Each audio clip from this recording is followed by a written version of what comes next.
about the sacrifices na hindi namin alam. Kasi alam namang mga tao na you sacrifice your time away from family, you sacrifice your studies, and you're also sacrificing every day by playing straight, mga 12 hours a day, no? Anong mga sacrifices ang hindi namin alam bukod dun sa tatlong minention ko? Mga sakripisyo na hindi alam ng mga fans nyo, ng mga tao sa paligid nyo na pinagdadaanan nyo. Sa akin, ganun. Ayun lang. Ayun lang yung sa akin. Siguro yung enjoyment sa sarili. Enjoyment sa sarili. Wait, Time. ganito, example. Sa sarili. Self-time. Self-time. Self-time, that's very good. No, I mean that's a good, that's a very insightful answer.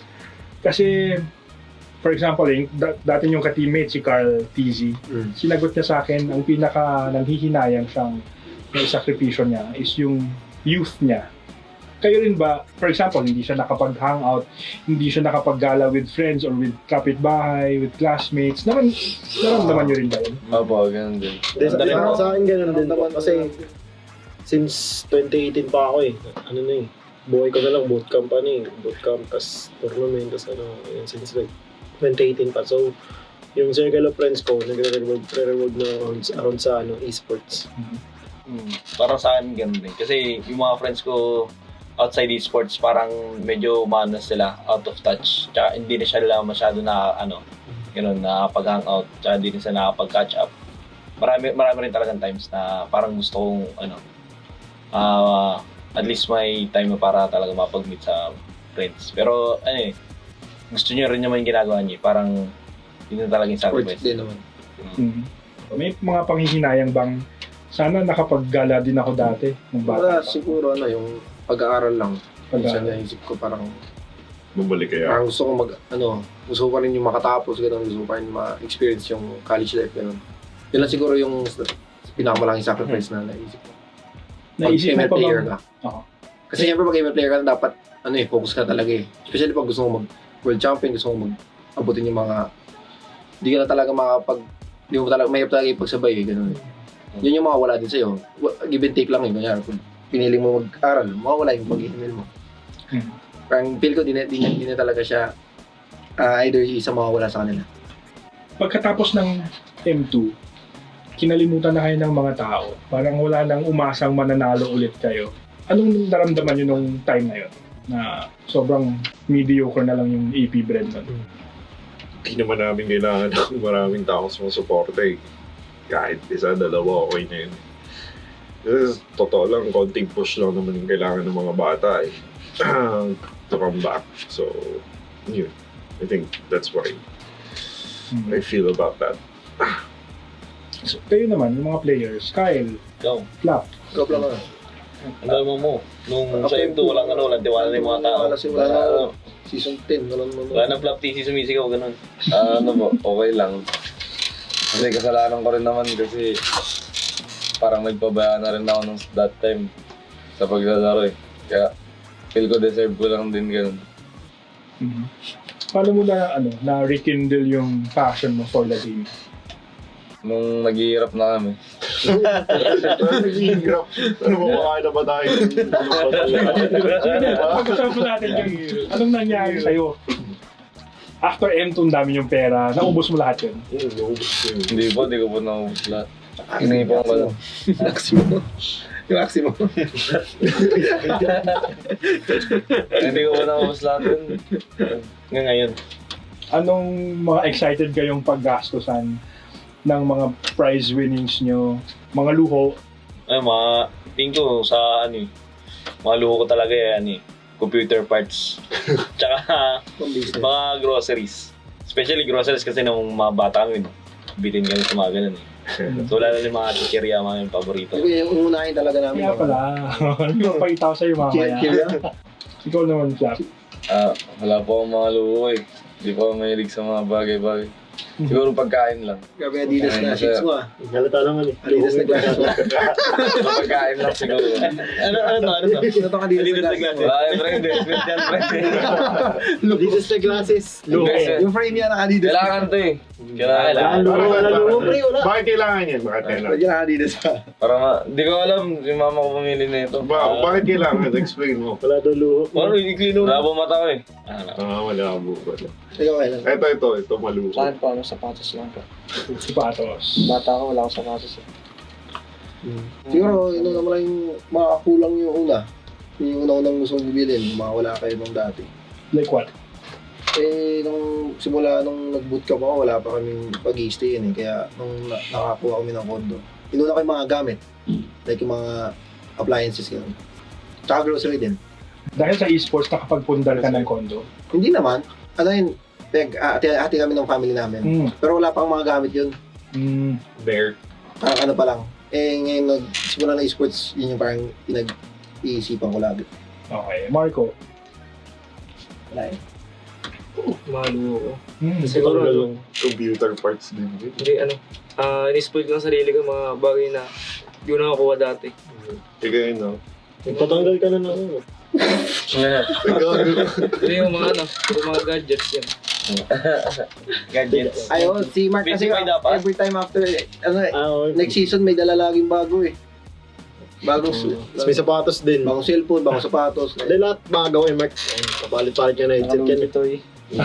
Bago. Gadgets and devices kay Mark. Kasi yun naman few.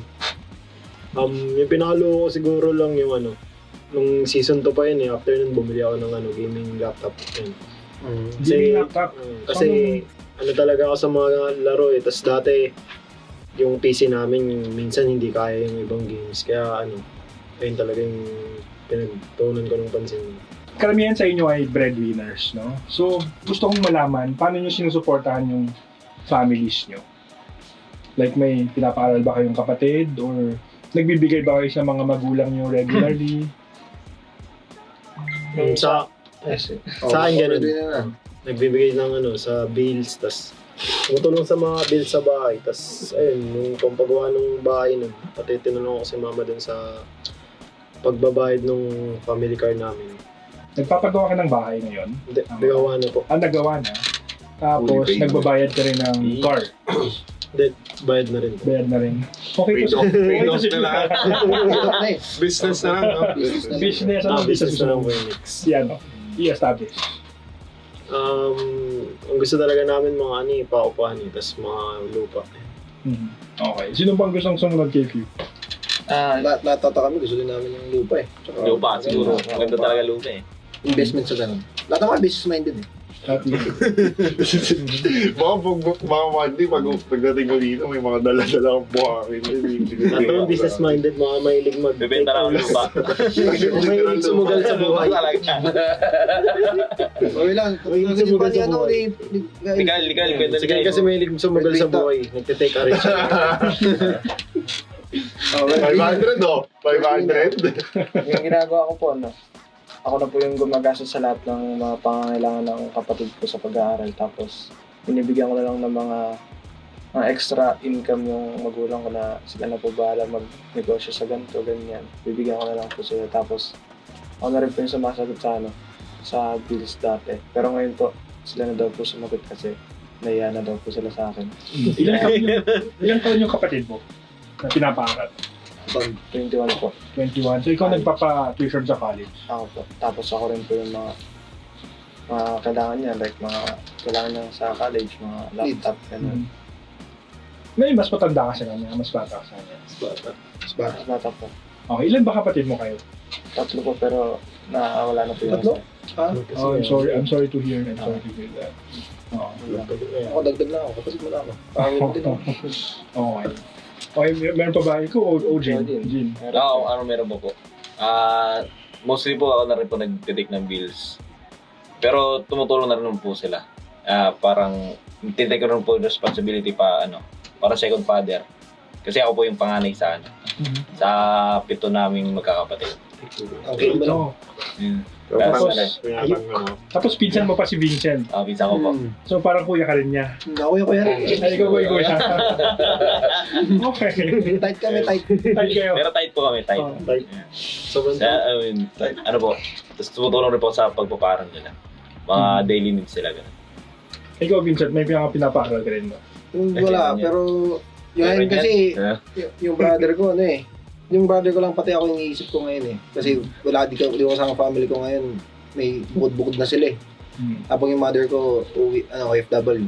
So, ako lang tsaka yung brother ko talaga sa nag-maintain ng ni-stayan namin ngayon. Yun lang yung pinagagastos ko pa ngayon. Pero kulang ba? Oh, ikaw naman, Flap. Ano po, yung... Hindi, may ako po kasi sila. Kaya medyo na yun eh. Di po. Di po ako mayaman. Ano po, lagi ko po binibigyan ng pera yung ate ko. Tapos para yung may mga pusa po kami sa bahay. Mga 10 po ata yung pusa namin. Charles! Tapos ayun, binibigyan ko sila ng pera para bumili ng mga kailangan ng mga pusa, ganun. Tapos pag may gusto siyang bilhin, sabi ko kuha lang siya, pati si mami ng pera. Pag kailangan nila. Kasi para sa kanila din yung mga napapalalunan ko eh. Oh, para sa mga pusa. Tsaka sa, at saka sa family ko rin po. Pussy lover ka pala talaga. Pussy order. Pussy order. So that's very heartwarming to hear, no? We are AP Friend. Please follow All Star Magazine.